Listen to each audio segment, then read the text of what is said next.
Okey adik-adik, mula-mula sekali kita kena sediakan kertas kosong, pensel, pen, pensel warna dan juga pembaris.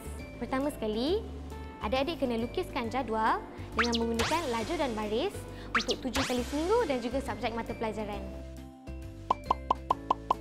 Bahagikan waktu belajar kepada 2 sesi, iaitu petang dan malam untuk hari persekolahan. Untuk hujung minggu pula, bolehlah buat 3 sesi, iaitu pagi, petang dan malam.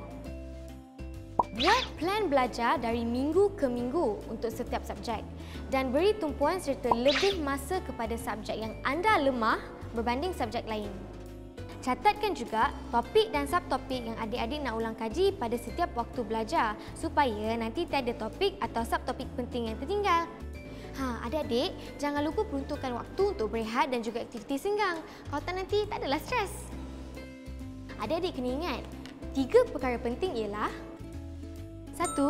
Berikan lebih tumpuan kepada subjek yang anda lemah.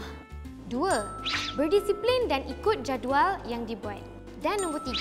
Seimbangkan masa belajar dan berehat. Gunakan masa dengan bijaksana, imbangi waktu belajar dan bersuka.